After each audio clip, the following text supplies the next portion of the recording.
നമസ്കാരം, welcome back to നൂപ്സ് world. അപ്പോൾ ഇന്നൊരു കുക്കിംഗ് റെസിപ്പി ആയിട്ടാണ് ഞാൻ വന്നിരിക്കുന്നത്. Mutton liver fry. ഈ ലിവറിൻ്റെ ഡിഷസ് ശരിക്കും എല്ലാവർക്കും അങ്ങനെ ഇഷ്ടപ്പെടണം എന്നില്ല, പക്ഷേ എൻ്റെ ഒരു ഫേവറേറ്റ് ആണ് ഈ ലിവർ ഫ്രൈ എന്ന് പറയുന്നത്. അതിപ്പോൾ നമ്മൾ ബീഫിൻ്റെ ആയാലും മട്ടൻ്റെ ആയാലും ഏകദേശം ഒരേ രീതിയിൽ തന്നെയാണ് അതിൻ്റെ പ്രിപ്പറേഷൻ വരുന്നത്. അപ്പോൾ നമുക്ക് ഈ മട്ടൺ ലിവർ ഫ്രൈ എങ്ങനെ ഉണ്ടാക്കുന്നതെന്ന് നോക്കാം. അതിൻ്റെ ഇൻഗ്രീഡിയൻസ് ഓരോന്ന് എടുക്കുന്ന വഴിക്ക് ഞാൻ പറഞ്ഞുതരാം.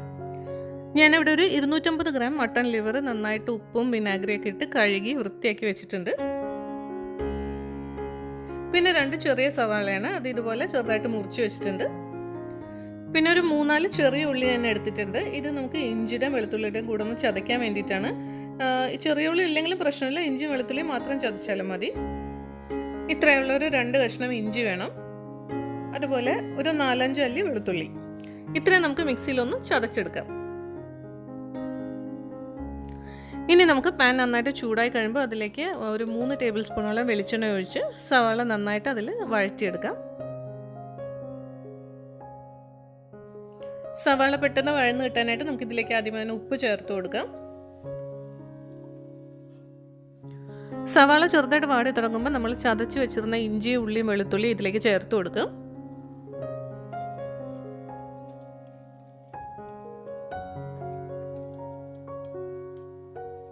എന്നിട്ട് സവാള നല്ല ബ്രൗൺ കളർ ആവുന്നത് വരെ വഴറ്റുക.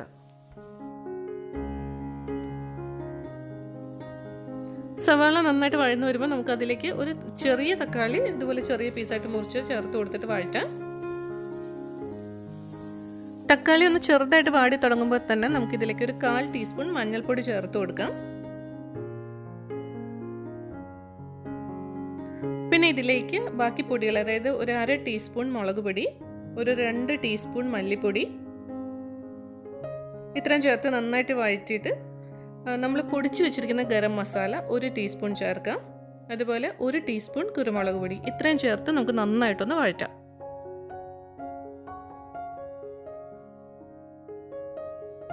മസാലയൊക്കെ നന്നായിട്ട് മൂത്ത് സവാളയൊക്കെ നന്നായിട്ട് വഴന്ന് കഴിയുമ്പോൾ നമുക്ക് നമ്മളെടുത്ത് വെച്ചിരുന്ന ലിവറിൻ്റെ പീസസ് ഇതിലേക്ക് ചേർത്ത് കൊടുക്കാം. മീഡിയം ഫ്ലെയിമിൽ ഇതൊരു 5-6 മിനിറ്റ് നന്നായിട്ട് വഴറ്റണം. ഈ ലിവറിൻ്റെ പീസസിൽ മസാലയൊക്കെ നന്നായിട്ട് പിടിക്കുന്നത് വരെ ശരിക്കും വഴറ്റണം.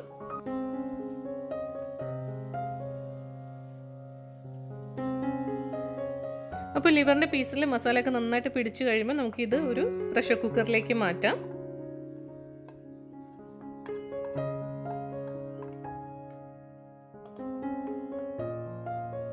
ഇതിലേക്ക് നമുക്ക് 1 കപ്പ് ചൂടുവെള്ളം ചേർത്ത് കൊടുക്കാം. എന്നിട്ട് വേണം നമുക്കിത് വേവിക്കാനായിട്ട്. നമ്മൾ മട്ടനും ബീഫൊക്കെ വേവിക്കുന്ന പോലെ തന്നെ ആദ്യത്തെ ഒരു വിസിൽ വരുന്നവരെ നമുക്കിത് ഹൈ ഫ്ലെയിമിൽ വയ്ക്കാം. അത് കഴിഞ്ഞിട്ട് ഒരു 20 മിനിറ്റ് നേരം നമുക്ക് ലോ ഫ്ലെയിമിൽ വെച്ചിട്ട് വേവിച്ചെടുക്കാം. ഇപ്പോൾ നമ്മുടെ ലിവറിൻ്റെ പീസൊക്കെ നന്നായിട്ട് വെന്തിട്ടുണ്ട്. ഇനി നമുക്കിത് വരട്ടിയെടുക്കണം. അപ്പോൾ അതിന് വേണ്ടിയിട്ട് നമ്മൾ നേരത്തെ മസാല വഴറ്റിയ സെയിം പാനിലേക്ക് നമുക്കിത് പകർത്താം. ഇതിനിപ്പോൾ വരട്ടിയെടുക്കാനായിട്ട് പാനിലേക്ക് നമ്മൾ എണ്ണ ഒഴിക്കേണ്ട ആവശ്യമില്ല, കാരണം നമ്മൾ നേരത്തെ സവാള വഴച്ചാൽ നേരത്തെ ആവശ്യത്തിന് എണ്ണ ചേർത്തതാണ്. അപ്പോൾ ഇനി വെറുതെ ഇത് പാനിലിട്ട് വരട്ടിയെടുത്താൽ മതി. ഇതിപ്പോൾ നല്ല തിക്ക് ഗ്രേവി ആയിട്ടുണ്ട്. ഇനിയിപ്പോൾ ലിവർ ഫ്രൈ അല്ല വേണ്ടത്, നല്ല തിക്ക് ഗ്രേവി ആയിട്ടുള്ള ലിവർ റോസ്റ്റാണ് വേണ്ടതെന്നുണ്ടെങ്കിൽ ഈ പരുവത്തിൽ തന്നെ ഇതിലേക്ക് കുറച്ച് കുരുമുളക് പൊടിയും ഗരം മസാലപ്പൊടിയും അതുപോലെ തന്നെ കുറച്ച് വേപ്പിലയും പച്ചമുളകും കൂടി ഇട്ട് കൊടുത്ത് ഈ പരുവത്തിൽ തന്നെ നമുക്ക് സെർവ് ചെയ്യാവുന്നതാണ്. ഈ ലിവർ ഫ്രൈ ചെയ്യുന്ന അതേ രീതിയിൽ തന്നെ നമുക്ക് മട്ടൺ ചെയ്യാം, അതുപോലെ തന്നെ ബീഫും ഇതേ രീതിയിൽ തന്നെ നമുക്ക് പ്രിപ്പയർ ചെയ്യാം. ഇതിൻ്റെ എണ്ണയൊക്കെ ഒരുവിധം തെളിഞ്ഞ് വന്നിട്ടുണ്ട്. അപ്പോൾ നമുക്ക് ഇതിലേക്ക് ഒരു 2-3 പച്ചമുളക് കീറിയത് ഇട്ട് കൊടുക്കാം.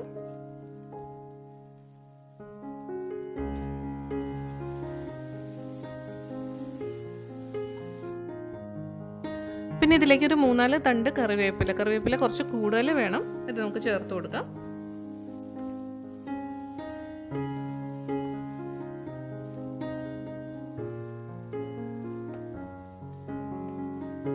ഈ സമയത്ത് നമുക്ക് ഉപ്പിൻ്റെ പാകം നോക്കിയിട്ട് ആവശ്യമുണ്ടെങ്കിൽ ചേർത്ത് കൊടുക്കാം. ഇനി നമുക്ക് ഇതിലേക്ക് 1 ടീസ്പൂൺ കുരുമുളക് പൊടി കൂടി ചേർത്ത് കൊടുക്കാം. ഫ്രൈ ആകുമ്പോൾ ശരിക്കും മസാലയുടെ ടേസ്റ്റിനേക്കാളും കുരുമുളകിൻ്റെ ടേസ്റ്റ് ഇങ്ങനെ എടുത്ത് നിൽക്കണമായിരിക്കും കുറച്ച് നല്ലത്. ഇനി നമുക്കിത് നന്നായിട്ടൊന്ന് ഫ്രൈ ആവുന്നത് വരെ വരട്ടിയെടുക്കാം. നമുക്കിത് വരട്ടിയെടുക്കാനായിട്ട് ആകെ കൂടി ഒരു 10 മിനിറ്റ് മതിയാവും മീഡിയം ഫ്ലെയിമിൽ.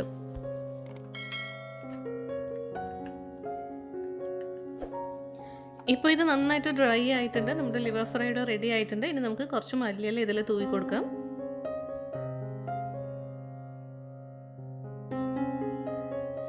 അപ്പോൾ നമ്മുടെ അടിപൊളി മട്ടൺ ലിവർ ഫ്രൈ ഇവിടെ റെഡി ആയിരിക്കുവാണ്.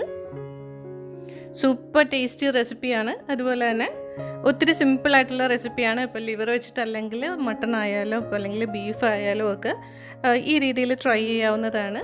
അപ്പോൾ ട്രൈ ചെയ്തിട്ട് അഭിപ്രായം എന്നെ അറിയിക്കുക. വീഡിയോ ഇഷ്ടമായാൽ ലൈക്ക് ചെയ്യാനും ഷെയർ ചെയ്യാനും കമൻറ്റ് ചെയ്യാനും മറക്കരുത്. അതുപോലെ ഇനി നൂപ്സ് വേൾഡ് സബ്സ്ക്രൈബ് ചെയ്തിട്ടില്ലെങ്കിൽ please do subscribe. Thank you.